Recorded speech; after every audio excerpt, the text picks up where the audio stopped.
Boom, boom, boom, boom, boom, boom, boom, boom, boom. Now tell me what you gonna do when it ain't nowhere to run. When judgment comes for you. When judgment comes for you. Tell me what you gonna do when it ain't nowhere to hide. When judgment comes for you. 'Cause it's gonna come for you. Nigga, this for water, easy, see something Charlie. Little boo, but God's got him. And I'm gonna miss everybody out of roll and flow like I ain't looked at a while. Like I'm playing for dust and they play too deep for beach side. Little legs I got too deep. Tell me your feature the seats, would it please? Marry me by my grand way. You can't go follow God bless you, working on a plan to Back on Wrestling Network. Welcome back to the CrosUp, your weekly look back at the week that was in professional wrestling.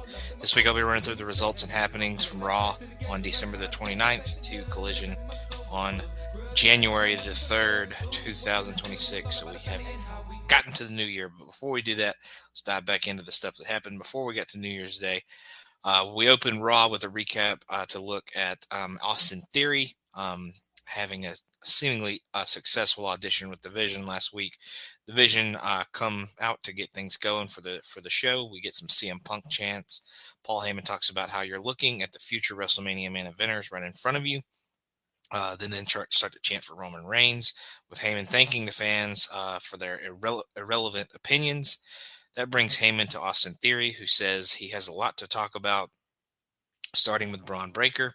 Heyman explains the goal of the team is bigger than any one member, but Punk at this point comes out to interrupt. Punk says that Theory is already drinking gallons of the Kool-Aid, but he's here to talk to Braun Breaker and not anyone else.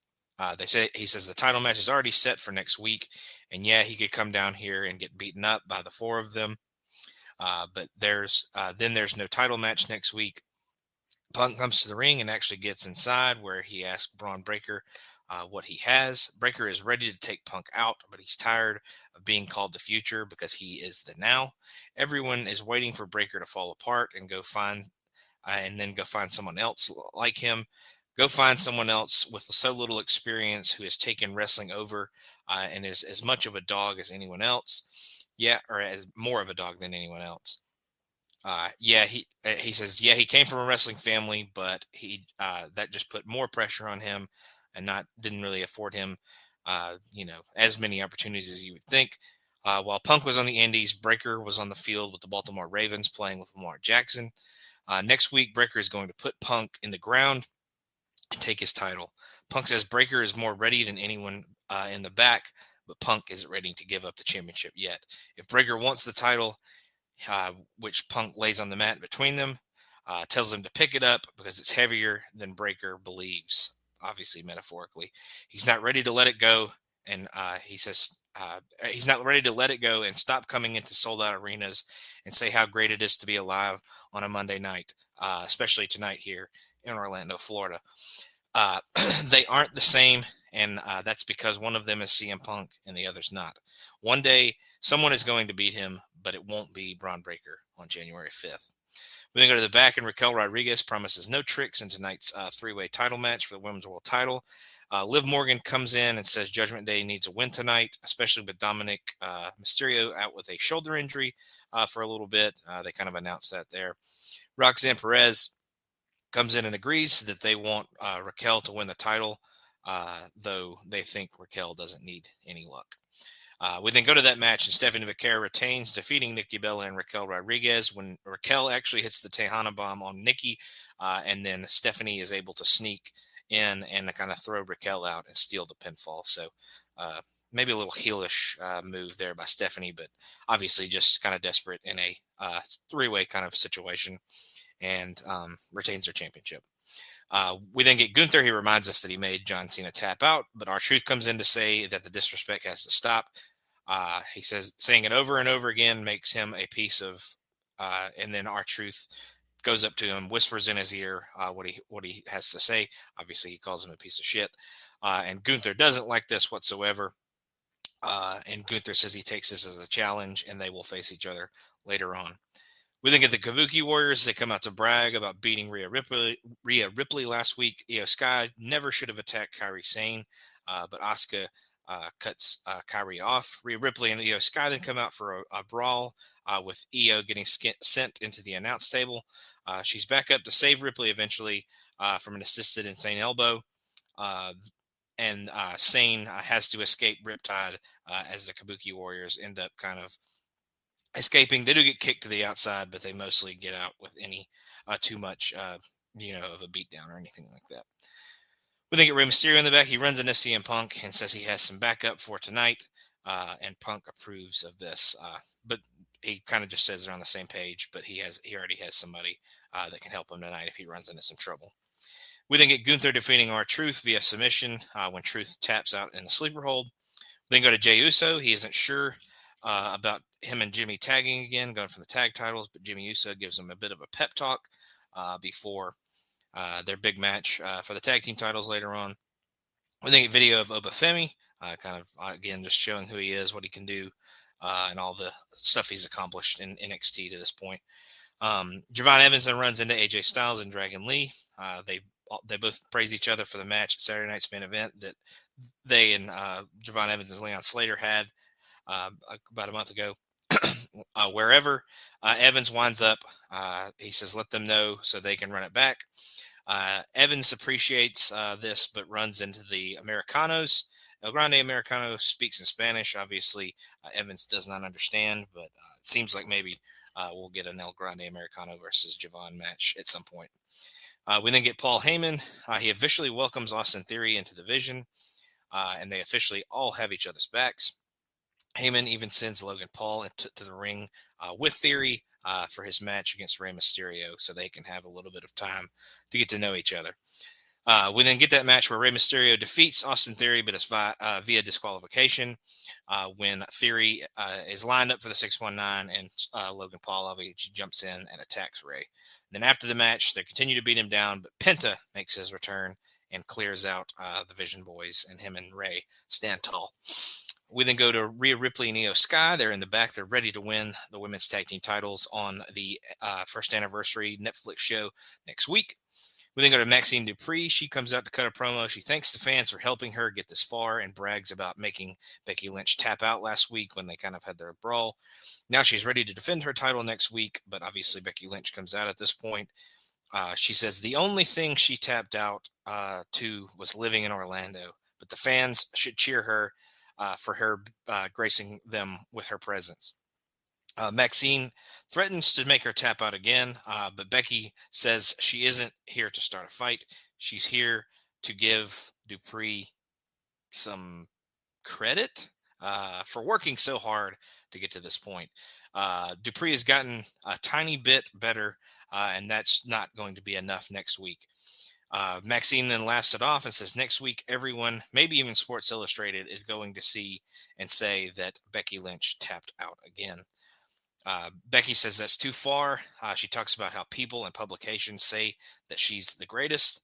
Next week, it's time to find out what Maxine is and how far she's come, because Becky already knows that she is the better woman. We then go to the back, and Trick Williams is in Adam Pearce's office. He seems interested in having Pierce seems interested in having Trick around on Raw. Trick leaves his card when Bayley and Lyra Valkyria come in and say they want a tag team title shot.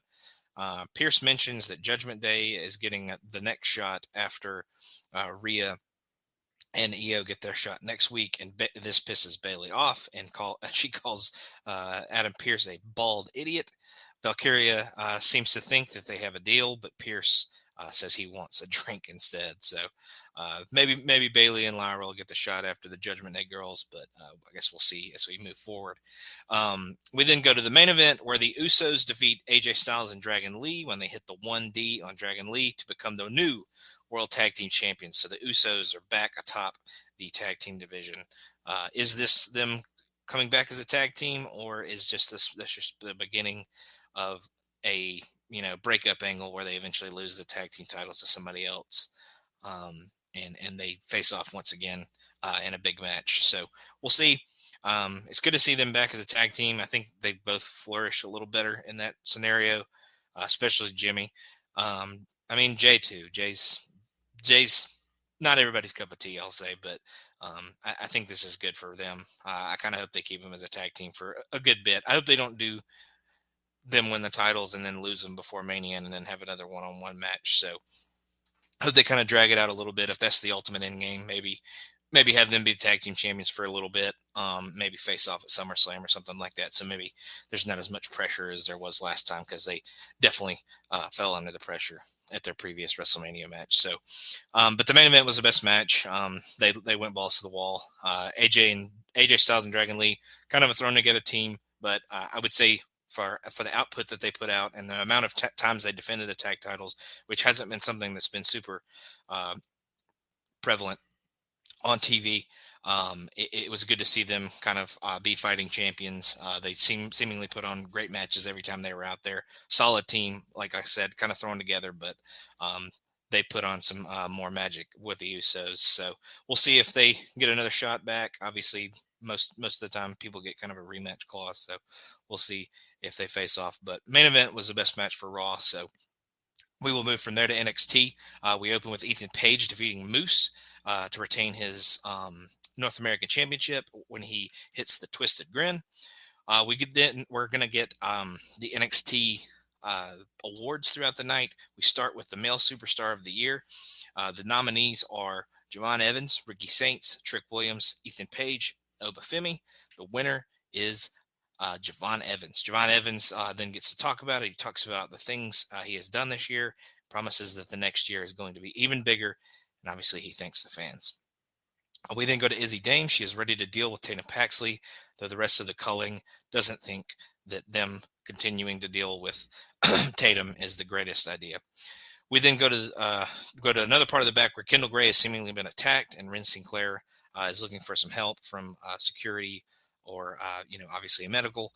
We then go to Izzy Dame in the ring. She says that Tatum Paxley is going nuts after just one bad day. Dame doesn't like that Paxley is going nuts and wants to deal with it once and for all. Tatum then comes out, who thinks Izzy is the real weak one, and because she's too scared to deal with Tatum herself. Izzy then says if Tatum had listened to her, she would still be the NXT Women's Champion. Tatum then says when she's in the grave and bugs are eating her brains, they'll see the memory of what Paxley is going to do to Izzy next week. Izzy says playtime is over, but Tatum says it's not over until she says it is. Izzy then tries to jump her from behind, but Paxley kind of does like a little matrix move to get out of the way. She's kind of ready for it because she knows Izzy that well, and then she kind of dispatches of Izzy before leaving the ring.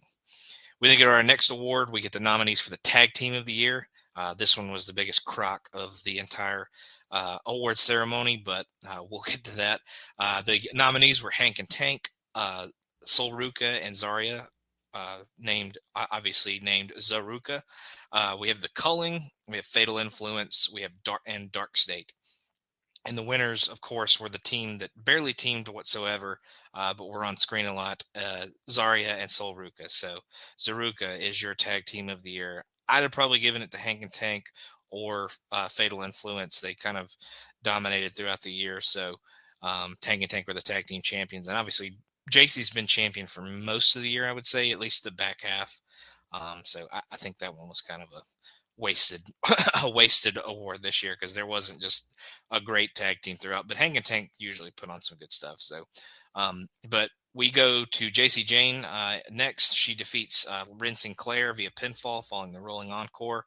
After the match, they continue to beat her down until Kendall Gray, obviously selling the injuries from earlier, runs in to make the save. She even is eventually able to grab a cross arm breaker on JC Jane, and she taps out. And then she gets to hold the title for a little bit before kind of tossing it back at JC. We then have Joe Hendry come out for his concert. He recaps his year and then plays a song to recap the year in NXT. He starts to sing, and you can kind of see that Tony D'Angelo is watching from the crowd. It's kind of dark everywhere but the ring, but they kind of focus in on Tony D checking it out. But the song also involves him saying that he made Dark State famous, and that, of course, draws out Dark State, and they beat him down, and they even hit their toss powerbomb, quadruple team, triple team move to kind of put him down for good. We then go to Ava. She comes into her office and finds that Blake Monroe is already in there. She's still very depressed over her title loss. Ava gives her some advice that the glamour needs to show up next week or she is going to lose again. So she wants the real Blake Monroe to kind of stand up. We then go to some TNA superstars, some NXT superstars. They pick the NXT title match between Oba Femi and Leon Slater next week. Obviously, the faces kind of skew towards Leon Slater. Any heels that they asked kind of said Oba would win, but obviously most of the TNA guys obviously picked Leon as well. But just one of those things where they get the kind of thoughts of what the backstage thinks about the big title match next week. We then go to Tavion Heights. He defeats Lexus King in mere seconds when he immediately hits a belly-to-belly suplex, and this makes Heights the number one contender for the Men's Speed Championship. Obviously, Jasper Troy is the champion, so we'll see that match at some point. We go to Match of the Year nominees for the Match of the Year award. Oba Femi versus Javon Evans versus Trick Williams from Stand and Deliver is first match. Sol Ruka versus Kalani Jordan from Battleground is number 2. Ethan Page versus Ricky Saints from Great American Bash is number 3. JC Jane versus Lola Vice from No Mercy is number 4. And then Oba Femi, or there's 2 more. Oba Femi versus Javon Evans from Heat Wave is number 4. Number 5. And then number 6 is the Women's Iron Survivor Challenge that just happened at Deadline. The winner of the award is the Stand and Deliver match between Oba, Javon, and Trick. I don't have much fight against that. Oba versus Javon was very good as well, and the Women's Iron Survivor was a great match as well. But I have no issues with them going with the Stand and Deliver match, as it definitely stood and delivered. So I think it did its job. So we then go to our next match where OTM defeats Swipe Right when they hit an assisted Alabama Slam on Ricky Smokes to get the win. We then go to Jordan Grace. She offers some praise to Thea Hale. So Thea asked for Jordan Grace to be in her corner next week for her defense of her North American Women's Championship. Jordan Grace, of course, agrees, but she has to be talked into the visual hug that Thea tries to give her. We then go to Female Star of the Year. Our nominees are Kalani Jordan, Sol Ruka, Tatum Paxley, Blake Monroe, and JC Jane. Sol Ruka ends up winning. I don't have a problem with that either. She did have a great year. She was North American champion. She was Women's Speed champion. JC Jane could have been another pick, but I understand they kind of try to skew this towards the faces, I have a feeling. So I'm not a huge, I'm not as mad about that one as the tag team award, but Sol definitely had a great year, and she's obviously been on the main roster doing some stuff. So good year for Sol. Definitely deserves it. And then we go to our main event where Ricky Saints defeats Javon Evans via pinfall when Evans accidentally hits the OG cutter on the ref because Ricky had kind of pushed him in the way to avoid him getting hit with it. And then Ricky, obviously, before the ref recovers, goes low and hits Rochambeau to get the win. This wasn't technically a number one contenders match, but I kind of feel like it was a quasi number one contenders match. So we'll see if Saints gets the we'll see if Saints gets the next number one contender spot at the last NXT special before we get to Stand and Deliver. So obviously Evans is being courted by the main roster. I think he should probably stay down and at least be the NXT champion for a little bit. So we'll see what happens. Obviously, if he just goes up to the main roster, good for him. But I think he could benefit from staying down and being champion for just a little bit. Because I mean, as much as Oba is a sure prospect and Trick seems to be a pretty good prospect, they've been in NXT for a long time. So I feel like Javon could use a little bit more seasoning. He could stand to be the top dog for a little bit, just to see if he can handle it and, see if he handles it well. But again, if he goes to the main roster, it's whatever. I think they'll treat him well. They seem to like him a good bit, to even have him be at the top spot or be kind of mentioned in the main roster, even at this point. So he's got a lot of stuff. He's got a lot of life in front of him. So whatever happens for him, I think it will be good no matter what.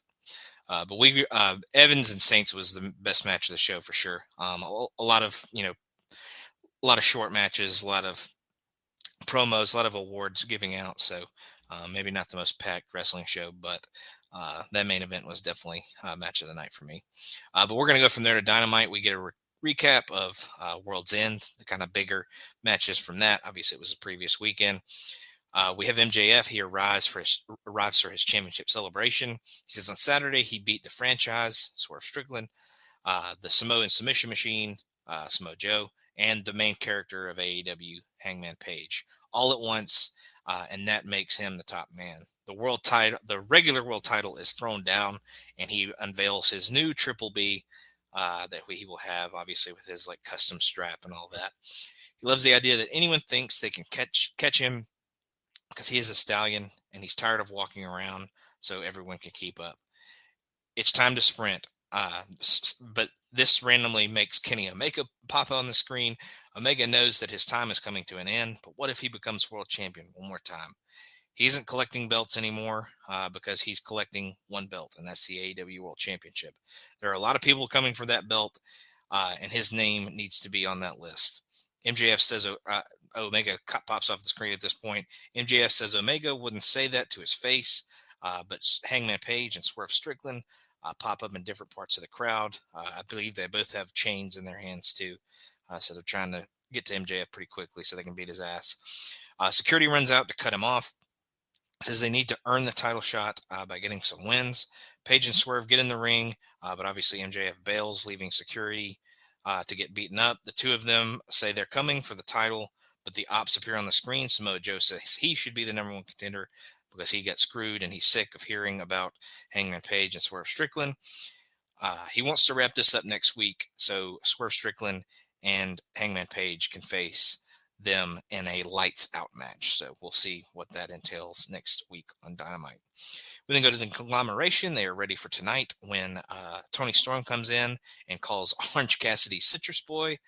Mina Shirikawa doesn't seem to like that Tony Storm is flirting with Orange Cassidy, but Storm insists it's not like that, that Mina is her one true love. Storm does have Luther produce an orange and takes a big, huge bite of it, peel and all, but Mina eventually pulls her away. Mark Briscoe asks for a bite of the orange as well, and Roderick Strong, after yelling, "Renee!" says he wants no part in this tomfoolery. We then kind of get a rematch of the pay-per-view. This time it's only a 6-man. It was an 8-man at the pay-per-view, but the Death Riders get the win this time. Claudio, Daniel Garcia, and Marina Shafir when they defeat Orange Cassidy, Roderick Strong, and Tony Storm. When Wheeler Yuta comes out to distract Orange Cassidy, and Claudio is able to hit him with Swiss Death to get the win. After the match, Mina Shirikawa comes in to yell at Orange Cassidy for not protecting her woman, and Tony obviously calms her down before they kind of, seem to be on the same page, all of them. We then get video of Mercedes Moné and her TBS title reign, all the defenses that she's had, and all the time that she's had the championship. We then go to Bandito. He defeats the Beast Mortos via pinfall with the 21 plex. We then come back from commercial break, and Bandito and Brody King are in the back. Bandito says he is ready to be world champion. Obviously, he won the Dynamite Diamond Ring, so he is ready to beat MJF for the title. Brody King loves the idea of his partner being the AEW World Champion, but he would like the first shot when Brody wins, and it seems to work for Bandito. We then get Brody King in a match. He defeats Lee Johnson. He defeats him fairly quickly in less than a minute. He wins via pinfall when he hits a cannonball in the corner and follows it with a Gonzo bomb. We then go to Darby Allin. He talks about how pain gives him peace. He wants the world title, but first he needs to finish things with the Death Riders, and that will involve him beating Pac. John Moxley then defeats Josh Alexander via submission with the rear naked choke. After the match, Shelton Benjamin and MVP come out to stare down Moxley, and he seems to be fine with Shelton being his next challenger. We then go to the Triangle of Madness. They like seeing Chris Statlander drop Jamie Hayter on her head. She says, they then say, let them take her place and make it really toxic. So obviously one of them having a shot, probably Tekla being the leader. We then go to Ricochet defeating Jack Perry via pinfall when the Gates of Agony distract Perry long enough for Ricochet to nail the Spirit Gun. After the match, Luchasaurus gets beaten down by the Demand. And this is supposed to write off Luchasaurus for a bit. I believe he's also dealing with a shoulder injury or some type of injury that's going to keep him out for a bit. So this was supposed to kind of write him off a little bit. We then go to John Moxley. He's with the rest of the Death Riders. He is fine with fighting Shelton Benjamin. They say, as for Darby Allin, if he wants Pac, he must face Wheeler Yuta first, and that match is made for Collision. We then go to Willow Nightingale. She is challenging Mercedes Moné for a TBS championship tonight and is ready to get her championship back because she is the one that Mercedes defeated it for in the first place. We then go to MJF. He is ready to make his previous title run look like nothing, but Bandito and Brody King obviously come in and interrupt. King says that MJF needs to worry about Bandito rather than any of those other fools that he talked to earlier. And then we go to our main event where Willow Nightingale is actually able to defeat Mercedes Moné via pinfall, falling the Babe with the powerbomb, and she becomes the new TBS champion. This makes Willow the first two-time TBS champion in company history, and it also makes her the first woman to hold two AEW titles at the same time. Obviously, she's one half of the women's tag team champions right now, as well as the TBS champion. We then go to various other women in the division.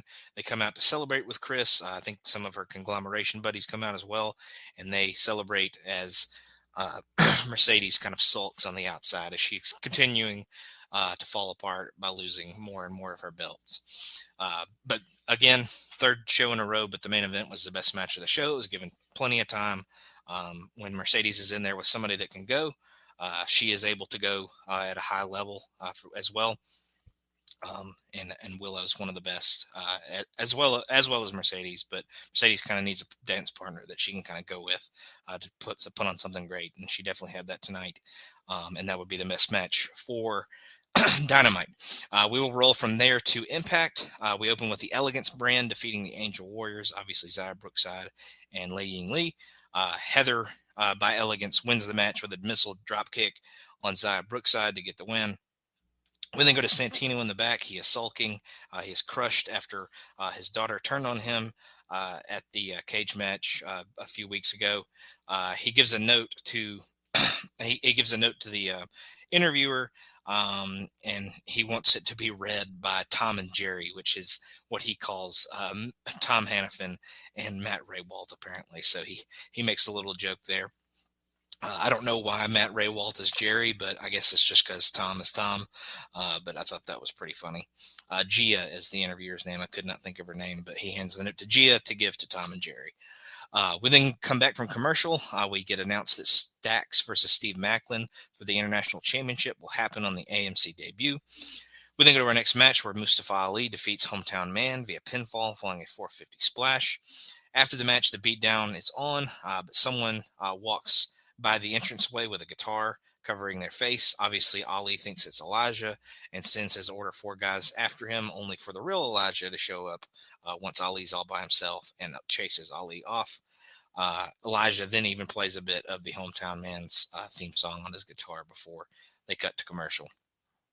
We then go to the Rascals. They go to talk to Santino about getting an X Division title shot. Morella obviously still sad. He says basically the team can fight each other for a title shot on the AMC premiere, and the winner will be able to get a spot in the Genesis title match. So I think they kind of flubbed that because that match ends up happening tonight. So I don't know if there's going to be another match on AMC, but we'll see. But we do have that 3-way tonight because I think that might have been a little bit of a flub by the production on this, but we look at Ethan Page beating Moose on NXT to retain the North American title. We then have Ariana Grace and the NXT stars come out to the arena. Ariana talks about being tired of living in her father's shadow. She knew she had to change things when her dad didn't get her booked around here. So now her man Stax is the only man that matters. Stax says Ariana is his girl now, and sometimes she even calls him daddy. To kind of again piss off Santino, but we don't really get his reaction. So we then go to our next match where Tessa Blanchard, Victoria Crawford, and Mila Moore defeat Indy Hartwell, Jody Threat, and Jada Stone when Tessa hits Magnum on Jada Stone to get the win. We then recap The Righteous, kind of their debut in TNA. and obviously their dealings with the Hardys thus far. Then the Righteous come out to the arena. The fans would rather have the Hardys, obviously. Vincent starts to talk about how they are many voices, and last week Matt Hardy fell, but the Righteous were there to pick him up. Then you have Jeff Hardy with Vincent being just a reflection of him. The Hardys then come out with Matt saying that this sounds a bit cultish. They're willing to defend their titles against the Righteous, but that's not what the Righteous wants. They want a brotherhood, but the Hardys are already covered in that department. They kind of threaten each other back and forth, but the Hardys are obviously more concerned about taking TNA into the new era, which is the AMC era. So they're not as much worried about teaming with these weirdos, but going on to lead the tag team division into the new era. We then get the Rascals three-way match where Myron Reed defeats Zachary Wentz and Trey Miguel when he hits the springboard 450 on Zachary Wentz. He actually kind of hits it on both guys, but he ends up pinning Wentz. Pretty solid match there. Ends up being match of the night for sure, because it was a pretty just chaotic kind of X Division match that was super entertaining. We then have the System come out. Eddie Edwards knows that they're getting close to Genesis and the Last Dance, which is JDC's last match. But JDC has one more idea. He ran it by Santino earlier, and it has been confirmed for next week, the last non-AMC TNA. It is going to be the System versus the four-man team of Leon Slater, Cedric Alexander, and the Hardy Boys. So a big 8-man with all the System guys, and the rest of the System team seem okay with this idea that JDC kind of had run by Santino earlier in the night. We then go to the Hardys. They're happy to be in the match that was just announced, but then go into what I'm assuming is supposed to be their locker room, and they find that the Righteous have made yet another shrine to them in a very creepy vibe. It has pictures of like their families together and stuff like that. So just continued mind games from the Righteous and all that. And then we go to our main event where our our Battle Royal winner, Bear Bronson, takes on Frankie Kazarian for the world title. Frankie ends up retaining. He wins the match via pinfall following the fade to black. After the match, Mike Santana pops up in the crowd, congratulates Kazarian, but he's not congratulating him for the win, but rather that their Genesis title match got moved up to the AMC debut. So we will hit a world title match on the first Impact that will air on AMC. So obviously kind of saw that coming. I honestly feel that they just kind of took the title off of Santana to give him the big win on their big television debut. Because I think by the time he lost it, they kind of knew that it was going to happen. So I expect Santana to win. If he doesn't, it will be nefarious, I'm sure. And they will probably run it back at Genesis. So, but I imagine Santana will win the belt back. I mean, unless he's WWE bound or something like that, I can't imagine that they're not going to run with him a little bit. But like I said earlier, the Rascals three-way was the best match for sure. But we will move from there to SmackDown. We open with a recap of Drew McIntyre challenging Cody Rhodes to a 3 Stages of Hell match last week and leaving Cody laying after he hit him with the Claymore. We then open SmackDown with The Miz. He is pissed off. He wants to air his grievances from this past year. He was left out of John Cena's retirement tour because he should have been the one to make Cena tap to end it all. Instead, he's stuck here in Buffalo. Then he offered people help, but got mocked by the people backstage and every one of the fans. Third, he was passed over to play Marty Supreme. So he's actually says he's coming for Timothy Chalamet. Fourth, Joe Hint, but then he kind of stops him. He says that he who shall not be named brought back a fake truth about Miz's anatomy, obviously saying he has tiny balls. Miz then lists off everything he has done, says he is a locker room leader, but this brings out the real locker room leader now that Cena's gone, and that is Randy Orton.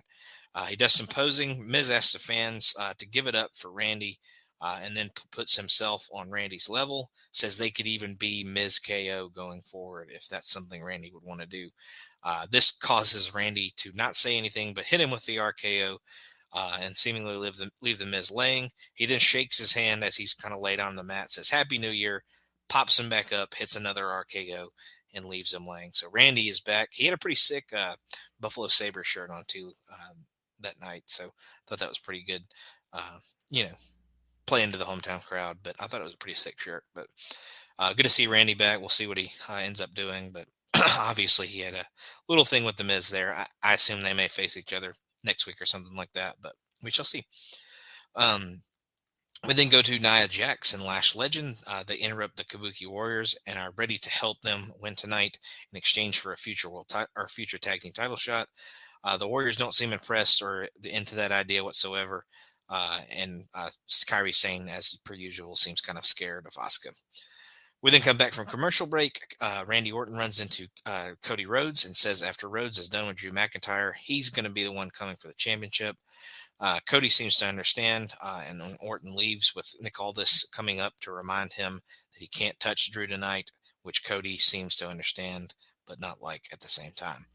We then go to the 8-woman tag match where Rhea Ripley, Io Sky, Charlotte Flair, and Alexa Bliss defeat Lash Legend, Nia Jax, Asuka, Kairi Sane when Rhea hits Riptide on Kairi Sane, and Io follows it with the over-the-moonsault to get the win. We then go to Nick Aldis. He talks to NXT's Jordan Grace, who he wants to be on the SmackDown roster. Chelsea Green comes in with Alba Fire and doesn't seem that interested or impressed by Jordan Grace, who says some people make her decisions easier. Green has issues with people coming after her, but Aldis threatens to strip her of a title if she does not defend it tonight. We then have Kit Wilson out to complain about the toxic fans and all the toxic masculinity in the backstage area here on SmackDown. But he has an opponent, but he doesn't quite know who it is. We then have Matt Cardona come out, answers I don't know if it was really an open challenge, but Aldis kind of said he'd find Kit Wilson an opponent. But it ends up being Matt Cardona. Matt Cardona ends up defeating Kit Wilson via pinfall following radio silence. So it didn't, I don't know if they mentioned it. I think they may have mentioned it on commentary, kind of kind of passing by or whatever. But Cardona seems to have signed a WWE contract at this point. So he is an official member of the roster and seems to be an official member of SmackDown. So obviously Chelsea Green, his wife, was in the previous segment. She's on SmackDown. So it seems like they will be together here. Going forward. I don't know if they'll be paired together, but Cardona, after years away, making a lot of money and doing a lot of great stuff on the indies, seems to be back home in WWE. We then get Damian Priest. He has spent 6 months fighting Aleister Black, and everything is going to be done tonight in an ambulance match. He says tonight it's Aleister Black's turn to fade to black. We then get the Wyatt Six. They ask Solo Sikoa what it means to be part of a family. Sikoa was kicked out of his own bloodline, but the Wyatt families have millions of fireflies, and it's time to chop down Solo Sikoa's family tree and start at the root. We then have Sami Zayn come out to cut a promo. Sami Zayn talks about how he was in the crowd for John Cena's last match, and his son asked why Cena was the never seen 17. He explained that it was due to Cena being the first ever 17-time world champion. The Zayn son asked how many times Sami had won the title. Sami had to explain that it hadn't happened yet, but that is going to change this year. It is his time, but as soon as he says this, Trick Williams kind of makes his SmackDown debut and interrupts him. Yes, indeed, he is here. And he is tall, dark, and handsome. He is 6'5", 250 pounds, and he looks like he could be champion right now. But it won't take him 20 years like it has Sami Zayn. Sami Zayn is impressed by Trick's moxie, but is looking forward to eventually humbling Trick.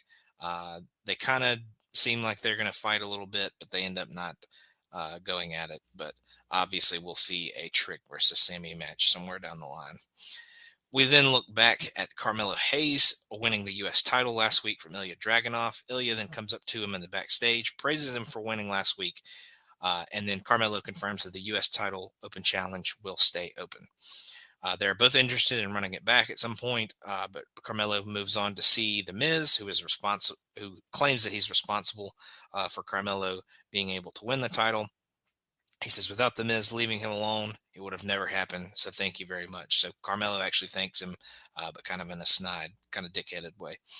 We then have Trick Williams. He comes into Nick Aldis's office, and Ray Phoenix comes in as well to kind of. They both kind of talk about Sami Zayn. Aldis doesn't like like what Trick is talking about when it comes to Sami Zayn, so he makes Trick versus Phoenix, who had just happened to be in the ring, for next week. We then get Carmelo Hayes defeating Johnny Gargano, retaining his U.S. title via pinfall when he hits the fadeaway. We then have Shinsuke Nakamura. He comes up to Tama Tonga in the back and has some tense words for him before they leave. Tonga then turns to Solo Sikoa, who announces that an 8-man tag will happen next week, family versus family, with the MFTs and the Wyatt Six next week. We then get Aleister Black. He's with Zelina. Says Damian Priest can do whatever he wants, but he has changed and is a darker, worser man for having dealt with Aleister and Zelina. We then get Jade Cargill. She runs into Jordan Grace. But Jade Cargill says she didn't intentionally hurt Michin at a recent live event so she could avoid facing her. But Jordan Grace does come in and says she wants to see the competition. Jade Cargill introduces herself as that bitch. Jordan Grace then says she's been around a lot of those. She can definitely confirm that she is a bitch for sure. So before kind of walking away. So pretty good comeback there for Jordan in that little segment. We then go to Cody Rhodes. He runs into Sami Zayn. He heard what Sami had to say earlier. Sami seems to still respect Rhodes, but wants his championship. Nick Aldis comes in. He says he hasn't seen Drew McIntyre, but Cody is in fact heading to the ring to call him out. We then have another video of Bubba Femi, kind of again showing who he is, what he can do, kind of the character that he's been portraying in NXT. We then get Cody Rhodes coming out. He isn't the biggest, strongest, fastest, or youngest, but he is still the WWE champion. Every week he gets here at 2 p.m. Make sure the younger wrestlers see him so they can think of the title and what it would mean for them to be there one day. He then comes the envy in the form of Drew McIntyre. Rhodes' secret is that he plays dumb backstage, but when he looks at McIntyre, he sees lunch. McIntyre pops up on the screen and calls Rhodes predictable. They're going to have a 3 stages of hell match, so let's get to what the stages are. First is just a regular one-on-one match. Number 2 is going to be a Falls Count Anywhere match, and then the final fall is going to be a steel cage. That's assuming Rhodes is still champion next week, because if he touches McIntyre, he is no longer the champion. McIntyre is in front of Rhodes' bus where he has been, and found a photo of Cody and Dusty together, obviously an old photo. The photo is smashed, and Cody then goes out to give chase. But McIntyre pops up in the ring where he lights the photo on fire and then throws it in a trash can as security and agents have to hold Cody back from attacking. We then go to Julia defeating Chelsea Green via pinfall with the Northern Lights Bomb to become the new Women's U.S. Champion. So it's kind of just been them trading the title back and forth over the last few months. But Chelsea got another good run with it. So, but Julia probably deserves to be champion a little more than Chelsea does at this point. We then go to Rhea and Io Sky in the back.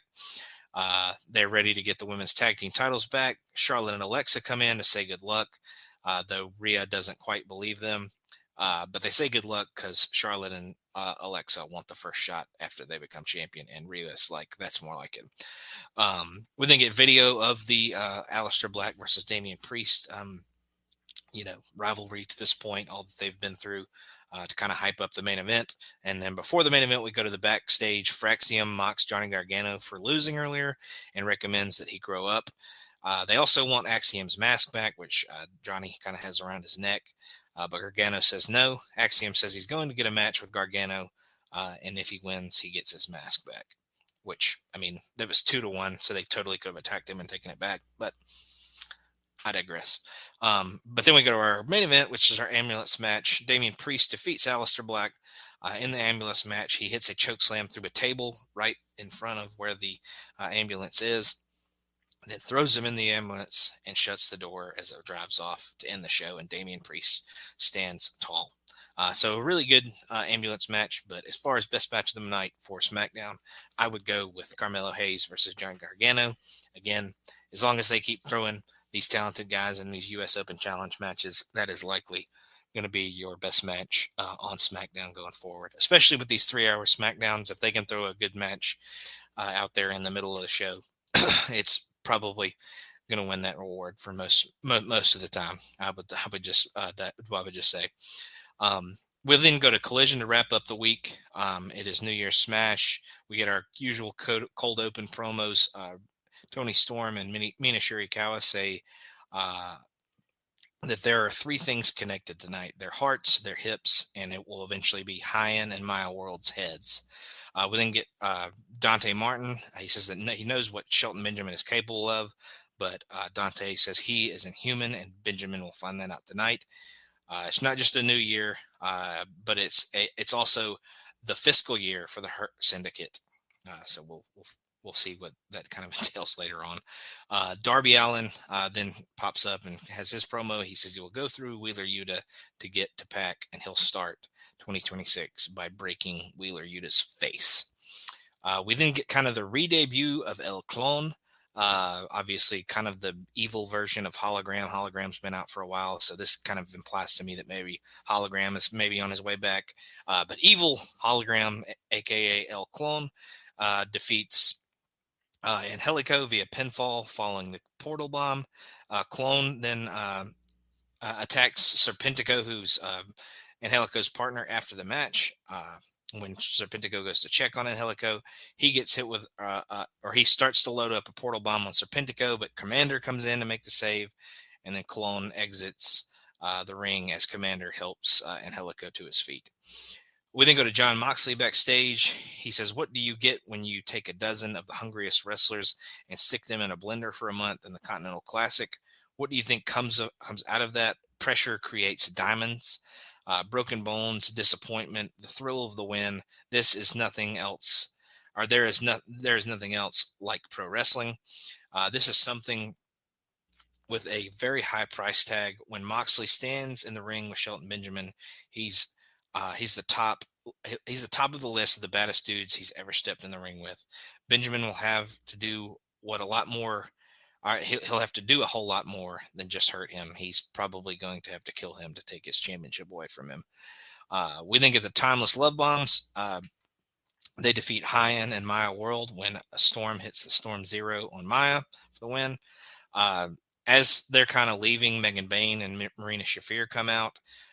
They're now known as the Mega Problems. I don't know if they had been called that before this, but obviously Megan Bayne and Marina Shafir's nickname is the Problem, so they're the Mega Problems. But they defeat Riche Chanel and London Dwar when Megan hits Fate's Descent on Chanel, and it's straight into Mother's Milk from Marina Shafir, and Marina makes Riche tap. We then go to the backstage. The Don Callis some of the Don Callis family members are shown beating the absolute crap out of either some security or just some, young and up and comers or something like that. I didn't recognize any of them, but Josh obviously talks about Takeshita retaining the title at Wrestle Kingdom, which happened that night into this morning. We also see Lance Archer and Hinchicero, like I said, beating up jobbers in the back. Alexander tells Hinchicero to go out there now and beat Commander, and he will be the next man to face Mark Briscoe for the TNT title. Archer then launches a guy through the ceiling and reminds us that everybody dies. We then get Hinchicero. He does defeat Commander via pinfall after a big knee and a tight cradle pin for the win. We then catch up with Max Caster and Anthony Bowens over the last few weeks.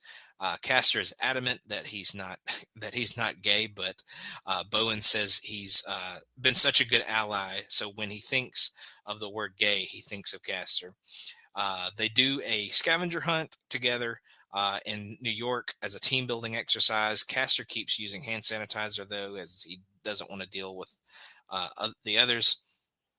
Caster says they're not partners, and Bowen screams that it's not happening anymore going forward. We then go to Tony Schiavone. He is in the middle of the ring, and he brings out Eddie Kingston for a conversation, an interview.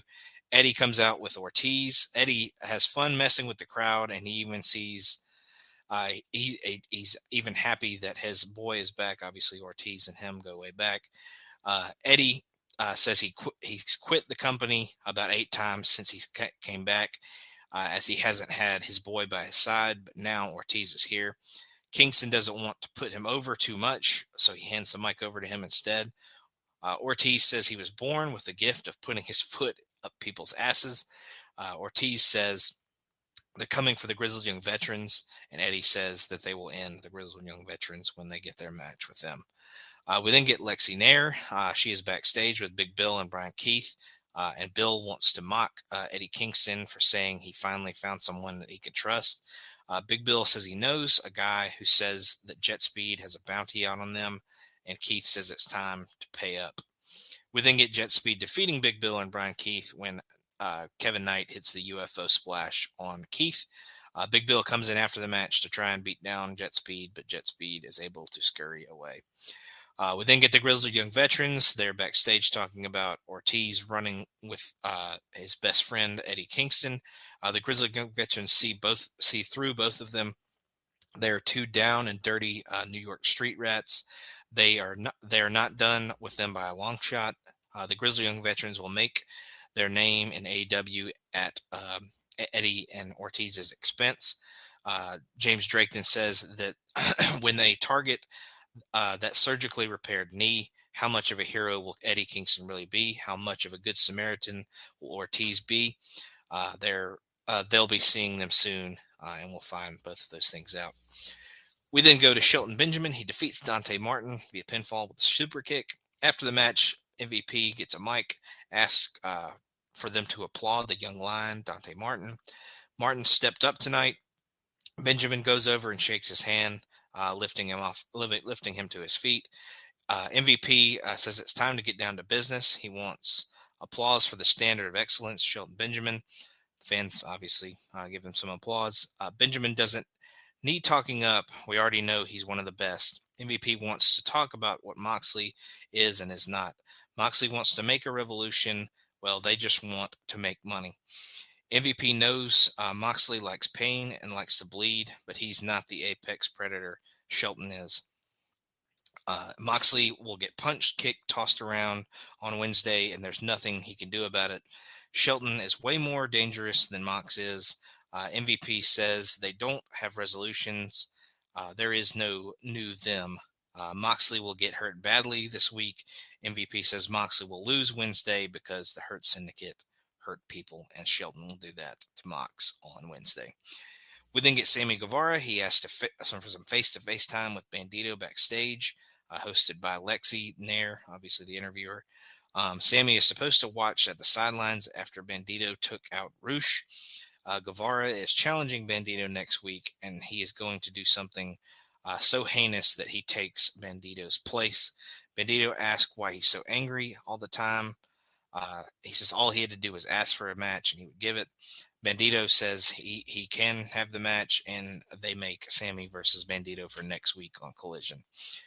We then get Stokely Hathaway. He is apparently very hurt from things that happened to him at World's End. Tony Schiavone reads us an update from Stokely himself. Stokely appreciates the thoughts and prayers, and people who mocked him are dead to him now. He's been so courageous that they even call him Little Lashley. His medical bills have surpassed over $400,000. So please find it in your hearts to donate in any way that you can. So kind of a funny little comedy bit there from Stokely. And then we get our main event where Darby Allin defeats Wheeler Yuta via submission with a Scorpion Deathlock. So that wraps up Collision. Hechicero and Commander was the best match for me. A good little lucha contest.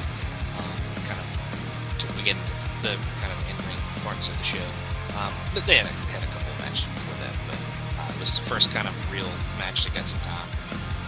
Definitely a solid lucha contest there between those two guys. So thank you for joining me. As always, another good week. So appreciate anyone that listened, and we will see you next time.